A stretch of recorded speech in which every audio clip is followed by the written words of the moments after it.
Hello friends, welcome back to my channel. आज का हमारा टॉपिक है रोल ऑफ मैनेजरियल इकोनॉमिस्ट यानी कि प्रबंधकीय अर्थशास्त्री की भूमिका। हमने पिछली वीडियो में प्रबंधकीय अर्थशास्त्र क्या होता है उसके बारे में पढ़ा।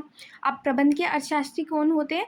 जो प्रबंधकीय अर्थशास्त्र यानी कि मैनेजरियल इकोनॉमिक्स के लिए प्रोफेशनल लोग होते हैं, वही हमारे मैनेजरियल इकोनॉमिस्ट यानी कि प्रबंधकीय अर्थशास्त्री कहलाते हैं।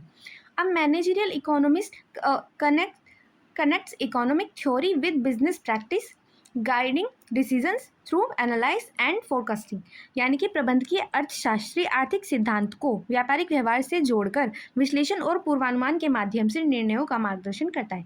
यानी कि जो आपका मैनेजर होता है वो क्या करता है? वो मैनेजमेंट के कॉन्सेप्ट यूज़ करता है।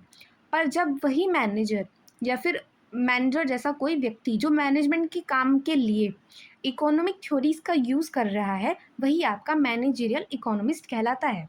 यानी कि जब आप प्रबंधकीय जो प्रबंध है, मैनेजमेंट है, वहाँ पे आप अर्थशास्त्र के नियमों का यूज़ कर रहे हैं, वही आपकी जो कर रहे हैं, आप क्या कर रहे हैं? मैनेजरियल इकोनॉमिक्स का यूज़ कर रहे हैं, तो आप क्या कहलाएंगे? प्रबंधकीय अर्थशास्त्री कहलाएंगे, यानी कि आप उसकी भूमिका निभा रहे हैं। अब इसकी व्यवसाय में क्या भूमिका है, इनकी रोल्स क्या है, इसके बिजनेस में क्या कर रहा है?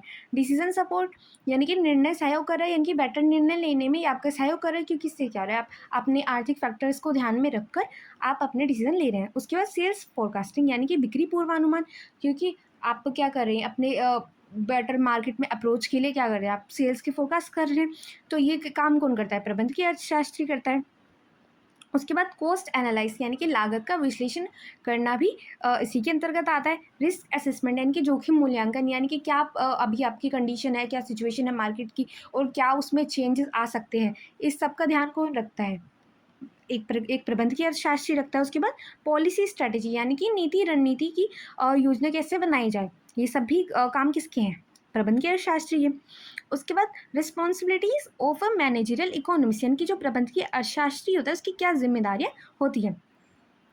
इकोनॉमिक फोरकास्ट यानी कि आर्थिक पूर्वानुमान, यानी कि क्या सिचुएशन आने वाली है उन सबका पूर्वानुमान लगाना, यानी कि किस तरह से आप अपनी प्राइसिंग करेंगे, क्या डिस्काउंट दें या ना दें, क्या मार्केट की सिचुएशन होगी, क्या डिमांड्स आएंगी, ये सब जो फोरकास्टिंग है यानी कि जो भी आपके आर्थिक फैक्टर हैं उनसे जो भी जिनका पूर्वानुमान लगाना है वो काम है प्रबंधकीय अर्थशास्त्री का, ये उसकी जिम्मेदारी है। उसके बाद ट्रेंड मॉनिटरिंग यानी कि रुझान निगरानी, यानी कि क्या क्या ट्रेंड्स चल रही हैं उन सब का ध्यान भी रखना होगा, ताकि वो क्या कर सके? मैक्सिमम प्रॉफिट कमा सके। जो आपका मैनेजर है, जो आपकी कंपनी है, वो आपका मैक्सिमम प्रॉफिट कमा सके, तो उसको ये भी ध्यान रखना होगा कि क्या ट्रेंड्स चल रहे हैं। प्राइसिंग एडवाइस यानी कि किस प्रोडक्ट का क्या मूल्य रखा जाए, तो ये एडवाइस भी कौन देगा? आपका प्रबंधकीय अर्थशास्त्री देगा। उसके बाद इकोनॉमिक रिसर्च यानी कि आर्थिक शोध, जो मैनेजर है वो अपने मैनेजमेंट का काम करेगा, पर जो इकोनॉमिक रिसर्च है वो काम मैनेजरियल इकोनॉमिस्ट का है। तो वो क्या करेगा? आर्थिक शोध भी करेगा, यानी कि जो भी इकोनॉमिक फैक्टर है उनसे रिलेटेड जो रिसर्च की जानी है वो भी इसको करनी होगी। उसके बाद इन्वेस्टमेंट इवैल्यूएशन यानी कि निवेश का मूल्यांकन, यानी कि अगर आप निवेश कर रहे हैं उससे जो आपका प्रॉफिट हो रहा है, आपका जो रिटर्न है वो ज़्यादा है या नहीं, या फिर उसका कोई फ़ायदा नहीं है, ये सब ध्यान भी किसको रखना होगा? प्रबंधकीय अर्थशास्त्री को रखना होगा। उसके बाद जो प्रबंधकीय अर्थशास्त्री है उसके कार्य क्या है, यानी कि functions of A managerial economist. Demand forecasting यानी कि मांग का पूर्वानुमान। उसके बाद कॉस्ट एनालिसिस यानी कि लागत का विश्लेषण, यानी कि कितनी आपकी मटेरियल वगैरह लग रहे हैं, क्या रॉ मटेरियल है, कितने रुपए लग रहे हैं, उस हिसाब से आपने क्या कॉस्ट रखी है उसकी। प्राइसिंग स्ट्रेटजी यानी कि मूल्य रणनीति, यानी कि आप किस तरह से अपने प्रोडक्ट को का मूल्य यानी कि उसकी कीमत रख रहे हैं। उसके बाद प्रॉफिट प्लानिंग यानी कि आप अपने लाभ की योजना कैसे बनाएं, कि अभी आपकी जो सिचुएशन है कि आप उसमें अपने मैक्सिमम प्रॉफिट कमाने की कोशिश करें, या फिर अभी प्रॉफिट को थोड़ा कम करके आप अपना बिजनेस बढ़ाने की कोशिश करें। उसके बाद पॉलिसी एनालाइज यानी कि जो आपकी नीतियाँ हैं उनका विश्लेषण। उसके बाद इसके कर्तव्य क्या हैं? ये क्या करता है? Bridge economic theory with business decision, यानी कि आर्थिक सिद्धांतों को व्यापारिक निर्णयों से जोड़ता है। उसके बाद focus on practical problem solving, यानी कि व्यवहारिक समस्या समाधान पर केंद्रित होता है, यानी कि जो रियल लाइफ समस्याएं ये उनको सॉल्व करता है।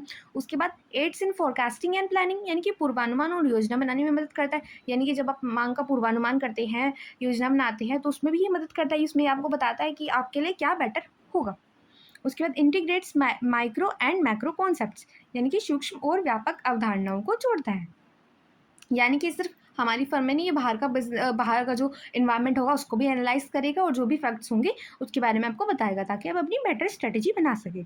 उसके बाद एनहांस प्रॉफिट एंड एफिशिएंसी, यानी कि लाभ और दक्षता को बढ़ाता है। अब इसकी जो भी ये ताकि आपको इकोनॉमिक फैक्टर्स के बारे में बताए, अच्छी तरह आपको बेटर डिसीजन मेकिंग बनाए, जिससे क्या हो, आपका लाभ बढ़े और आपकी दक्षता बढ़े डिसीजन लेने की।